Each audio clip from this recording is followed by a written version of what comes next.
Hi, I'm Kevin from My Rival Games, and this is our 2025 review of Unmatched characters and their special abilities. Today's episode is focused on health points. Quick reminder, we're not affiliated nor endorsed by Restoration Games or Unmatched. But yeah, we love the game and the characters with their special abilities, especially the most prevalent category, which is the ability to either damage or restore health or gain extra points on attack or defense. So we are going to start with our goats of point damage, the ones that we think are both the best, but also the most fun to play with. A lot of times, just having the best character doesn't make for fun gameplay and good competition. So keep in mind, it's a mixture of both. And so our first point damage goats is going to be Medusa on damage, and that's because of her reverse attack. So at the start of her turn, you may deal 1 damage to an opposing fighter in Medusa's zone. So this is great because on the previous turn, if your opponent tries to get close to Medusa, whether that's for a ranged attack or melee, if they are in her zone, they are going to take 1 damage. So just very powerful way for Medusa to kind of keep her opponents at a distance. The next GOAT in the health regeneration category. So I know a lot of you might be thinking that this will definitely be Electra, but I am a big fan of Yanenga. So she is awesome. If Yanenga would take damage, you may assign it to any of that damage to one or more of the archers in her zone instead. You may not assign more damage to an archer than their remaining health. But we talked about this on our overall video, and it is just an excellent way of extending Yanenga throughout the game, especially because her sidekicks do have regeneration in some of the effects cards. So, you take a 15-point character, but if you assign the damage to the archers, then that brings her up to 19. If they regenerate, now you're at 21. So just a really, really powerful way of regenerating health. And that's why it is our favorite health regeneration category character, because it is just so coy to be able to assign to her sidekicks the damage that she would normally take. And then finally, the Raptors. So, what makes the Raptors so fun is that you add 1 to the value of their attack for each of the Raptors adjacent to the defender. So, if you can box in an opponent, especially in a way that they can't get through the Raptors, then you are guaranteed 3 extra damage each time. So, it is just a really fun character to play with, even if you're not able to manipulate them to get them in the right place. It's fun to try. And then also the fact that all 3 have to die, something we haven't talked about at all, but they really have a health power of 21. So that's even higher than She-Hulk at 20. And so they can be pretty powerful. And like I said, the whole point of this game is to have fun, and they are a blast to play with. So you'll see them here. Everyone has their nicknames. In the comments, drop your nicknames for these 3 characters. With my friends, we call the one looking around, the other Tigger from Winnie the Pooh. And then finally, the Raptor is our third one. So looking around, Tigger, and the Raptor are the names that we give them. But what do you give your character names? Also, a little Easter egg there for what's coming in 2026 and our Kickstarter with that middle Raptor. But yeah, Raptors add 1 value to their attack for each Raptor adjacent to the defender. A really awesome special ability. So now that you've seen our goats, what are the point damage ones that are the ugliest or my least favorite? And maybe your least favorite as well. So we start out with Hamlet. Shouldn't be a surprise. The self damage is just, it's not a great special ability if you have to self-inflict damage. There are times where moving to the not to be character can be helpful, but starting health is only 15. So taking 2 points of self-damage just to inflict damage on an opponent is not the most special of special abilities. So it reads, when you, at the start of your turn, you choose to be or not to be. If you choose not to be, to deal 2 damage to one of your fighters, and then from there you add +2 to the value of the attacks. So, if you can make multiple attacks in a turn, then it might be worth it to take that 2 damage and then make those attacks. But definitely a self damage special ability there, and that's why it falls on our ugly list. Next up on the ugly list for the damage category, She-Hulk. And that's because at the start of your turn, you may discard a card to deal damage equal to its boost value to a fighter in your zone. So, first off, takes a little bit of a requirement, that zone requirement. But then you're discarding cards, and that could hit exhaustion really easily. Furthermore, the deck isn't really built, probably purposely, to have any good boost cards that you can use. So, it's hard to position She-Hulk in a way that she has a good hand of cards you want to attack with, defend with, but also use them to discard through a boost to inflict that damage. So ultimately, put all that together, it is on our ugly category for those on the points damage. And then finally, we have Luke Cage, takes 2 less combat damage from attacks. It sounds great, but the designer of the Luke Cage deck could have just assigned 2 more points to each one of the defenses and also given them a special ability like a movement or a draw. So all in all, they have a 2 move as their standard. They're a melee character. They do have Misty Knight as a ranged character. And then that's the other thing. Only Luke Cage is taking the 2 less damage, so it doesn't even extend to the sidekick. Just not that powerful of a special ability, and not much fun to play with because it's just a mathematical 2 less damage on the from playing defense. So those are our ugly characters: Hamlet, She-Hulk, and Luke Cage. Once again, we have your goats, Medusa, Yanenga, and the Raptors. So to recap on the point damages, we have your attack and defense characters. So like we said, Black Panther is definitely one of the best for that. It did not make the GOATS list, but we do like this. They have the vibranium suit, and it's just really cool. I'll put that in front of my face. When an effect lets you store a card in your vibranium suit, place it in this right here, so the boost value is showing. And, you can then use that in your attacks and your defense. So, and then on top of that, whenever you boost, you draw 1 card. So, and then you can use your cards in your vibranium suit to boost, and that's just a really good combination. I've also used the boost, movement boost, to draw another card, get rid of a card I don't like, and to draw a card. So just really like Black Panther there with the vibranium suit. It can be tough to negotiate the vibranium suit, especially how to play different effects cards to get cards into that suit so you can boost with them. And that's probably why I didn't make the GOAT list, but definitely a close runner up. We have Daredevil, blind boosting. The problem is 2 or less cards can be really hard to manage your deck, have enough to attack and defend with, while also keeping only 2 cards to blind boost with. So maybe, definitely helpful on defenses when you're running out of cards.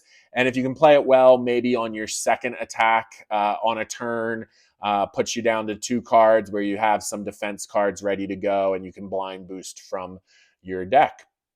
Then we have Alice, +2 attack when she's big, +1 defense when she's small. Again, it becomes a situation of how to manipulate it.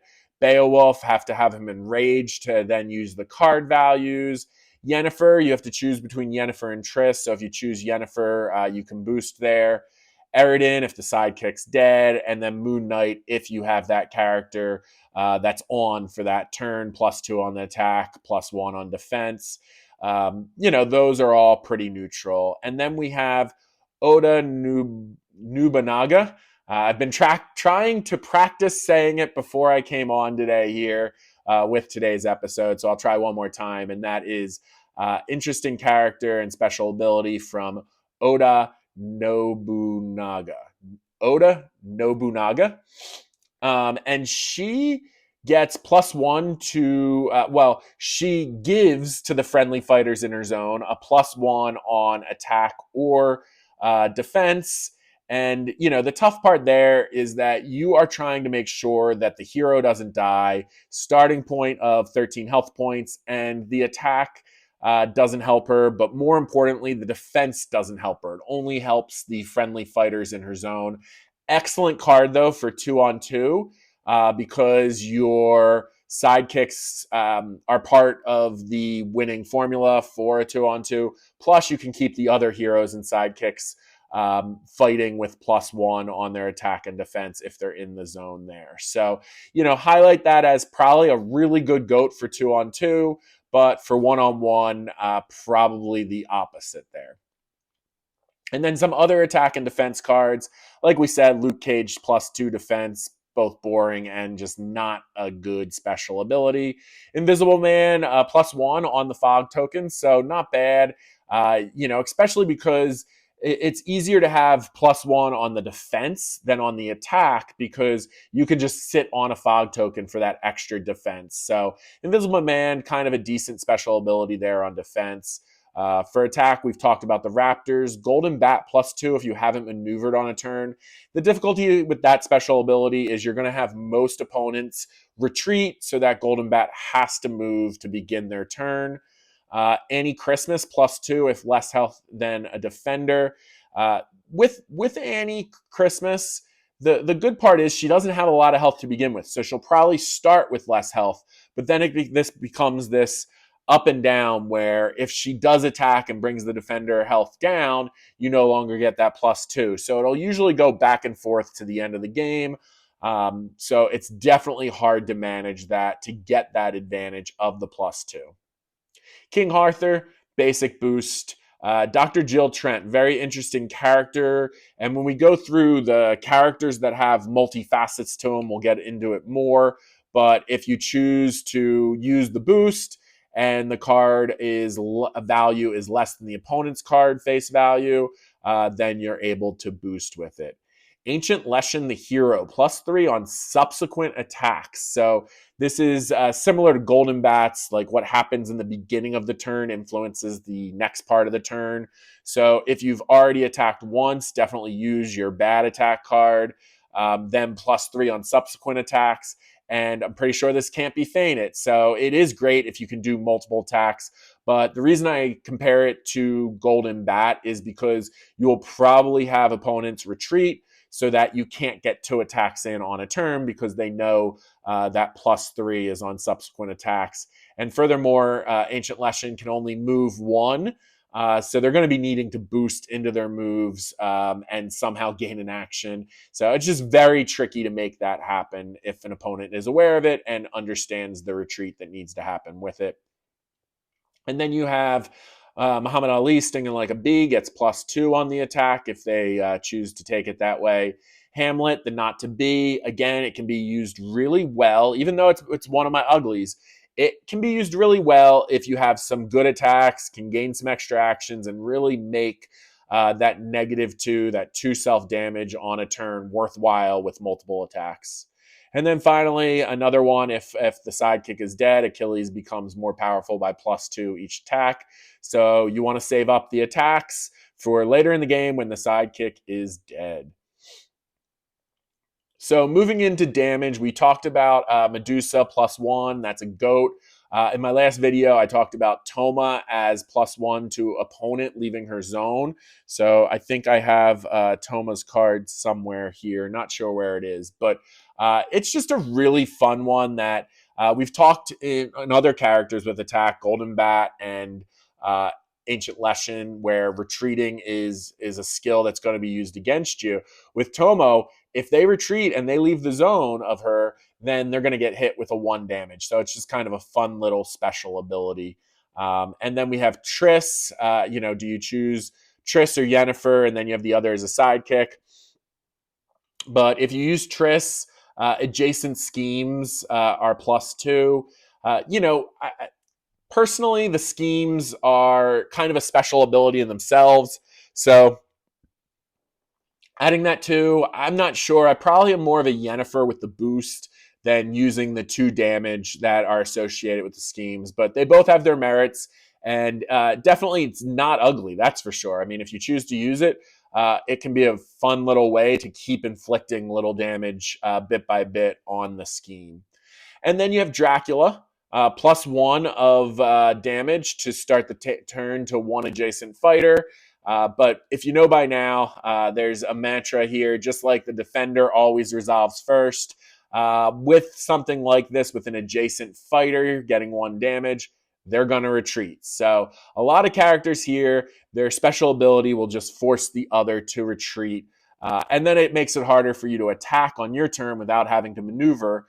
So, not definitely an easy ability to work with. Moving on to health regeneration. I didn't list it, I don't think, on the ugly list. So Electra didn't quite make the ugly list. But in terms of pure health regeneration, it's 14 HP. I talked about this, in the category video. It's not that fun to play with. Plus, it's banned from a lot of tournaments. It is usually a deck you're not even allowed to play with. And for that reason, I've listed it in red here that it's kind of a special ability that ruins the game. So if it's a deck that's not able to play, then it's not a fun special ability, and it actually makes it a weaker special ability. We've already talked about Yanenga and Dr. Jill Trent. So this one you might choose to do to regenerate health, but then that'll only kick in if the card face value is greater than the opponent's face value. And then you have Deadpool +1 after each attack. So, if you can Bruce Lee that with multiple attacks, you can definitely regenerate health. Definitely nothing bad there. And then Moon Knight, when he's Khonshu, there's no effects damage. So that can be a really, we have it in this health regeneration category, but it could also fall under kind of canceling. That if there are very strong no effects damage, then you can, do that to your opponent. The problem with that is there's the cycle of the 3 players you're going through with, Khonshu and Mr. Knight. And I'm not even sure I have that right on which character it is. So I checked real quick. I just wanted to make sure I had it correct. And the plus sign is there. Moon Knight, Khonshu, no effects damage. What really makes that kind of a nice health regeneration there, it's played when Khonshu also has a +2 on attack damage. So, it's a great way to play offense with, and the worst for those that have played this game for a long time is when you're on the offensive and you think you almost have the death shot, and then all of a sudden you're low on HP, and all of a sudden an opponent on your attack plays an effect card where it does damage to you as the attacker. And that's what's great about this Moon Knight card. But as I was saying, the problem with it is you're cycling through the characters, so your opponent is going to save the cards with a lot of effect damage for a turn when he's not the fighter. But sometimes they can't control it. If you only have one defense card that's really great left or one combo card that's left, you might waste it here when there is a no effects damage. So kind of a really intriguing one. And I think we'll look into Moon Knight a lot more when we go through those multi-faced characters. So defense, I think we already talked about that, but we talked Luke Cage and Invisible Man on the fog tokens. Pretty cool. So those are the points damage characters, but we're not done just yet. Even though we've looked at a few things here, I do want to go through our favorites per type of applying the damage. So we have our adjacent with Triss, the Raptors, and Dracula. And, I said it on the last, slide. Triss, it's not only playing the schemes, but you have to make sure you're adjacent to the opponent. It is not a good card against a ranged character, but against melee, Triss can be fun to play with. But for that reason, kind of my least favorite, although I am rethinking it against melee characters. For Zone, we talked about Oda Nobunaga, and then She-Hulk, Medusa, and Toma. So, I did put She-Hulk on that ugly list, but, at least it's a fighter in the zone where you're boosted with the discard value rather than having to have them be adjacent. So that is a little bit of a helpful thing. I do like all the zone characters, and that's why none of them are my least favorites when categorizing them this way. On other requirements, you have Golden Bat. We've talked about the retreating that happens there. Annie Christmas. Um, I like it because if you are in bad health, you can apply a lot of damage to get them close to you. So you're always in a tight match with Annie Christmas, and it's just a really fun way of trying to manage your deck and play with Annie Christmas. So she gets three thumbs up there. And then Ali Sting Like a Bee. I hear it says begin the game with your stance on float like a butterfly. After you attack, if you won the combat, change stances. So a great opportunity to change stances. And so if you are stanced like Sting Like a Bee, add +2 to all of your attacks. And we've already talked about the self damage of Hamlet, Achilles and Eridan when the sidekicks are dead. Talk about managing a game. They are very fun players to play with, Achilles and Eridan, because you have to decide. The goal is to play the sidekick cards. You don't want to have to waste them. Otherwise, you'll have to use them boosting your movement. But then kill off the sidekicks so you have the extra damage. Do you resurrect the sidekicks if that's an option on the effects cards? So just a whole lot of decisions to make, and that can be a lot of fun. Not necessarily my favorite to play with, but definitely a fun grouping there. And then on boost, you have Daredevil. We've talked about blind boosting, definitely cool, but 2 or less cards, not cool. I am aware for those watching the video, I use the word cool a lot. It's a game, and to be honest, we play this not because it's a serious game, but because of the 2 most frequent words. It's fun, and certain things are cool. Maybe I'll throw in an awesome here or there. Talked about Black Panther. Love the vibranium suit there. And then characters. You have Alice, Elektra, choosing what to happen with Alice, and Dr. Jill Trent, picking Yennefer Triss, choosing the Hamlet to be or not to be, and then, the stance that Muhammad Ali is in. So that's why they fall in the character sense. Yenenga, it's a character because you're assigning the archers, so it's kind of like in multiple places taking damage as Yenenga, since you can just assign it to the archers. So that's pretty fun. And then Electro with the resurrection. It's a cool, I'll use that. It's a cool gameplay. I mean, it's really interesting. It's so atypical to all the rest of the decks, and maybe we need to create a bunch of characters that work really well against Electra, so maybe we can lessen the Electra power there on her deck. But as I mentioned on the last slide, the character that I want to focus on the most, that has many different facets, that's going to be Moon Knight, because you have 3 different things that happen: attack, defend, and move. So Mr. Knight adds +1 to offense values. So, going into defense, if you have an opponent that's coming at you and you can become Mr. Knight for that, that's great. And then coming off Mr. Knight, if you move into Khonshu, adding +2 to the value of the attacks, you go in for the attack, and he doesn't take damage from the other effects, which is awesome. And then turning into Moon Knight, you can become more defensive at the end of at the start of your turn. You move up to 2 spaces, and at the end of your turn, not sure what happens at the end of Moon Knight's turn here. So I have my little cheat sheet here, and at the end of your turn, you change to your next identity. So it's not just a Mr. Knight. For each one of them, you move to the next identity, and that is one of the problems with Moon Knight and the 3 faces of Moon Knight, is that they're cyclical, and so your opponent knows what's going to come next. So as we talk about knowledge special abilities, this is one where your opponent kind of has the knowledge of what you might do next. But still, if you can harness it the right way, go for your attacks as Khonshu, make sure you're defending while you're Mr. Knight, and then be able to move while you're Moon Knight. And then our final grouping, basic breeches. We already talked about Luke Cage. I might get a reputation of being a hater on Luke Cage, but it's just a character that I don't choose to play with often. And then our other basic britch, Deadpool, +1 after each attack. It's kind of funny calling Deadpool basic. with how crazy and zany he can be. But as far as special abilities go, unless you're playing against Logan, he's pretty basic. So that pretty much covers everyone from the points damages category.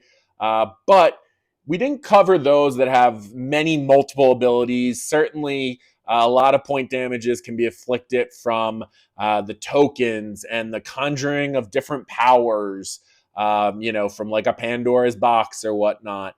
And so I wanted to leave, this episode with one of the more interesting points damage person that has multiple abilities, and that is Invisible Man. So at the start of the game, after you place Invisible Man, place 3 fog tokens in separate spaces in the zone.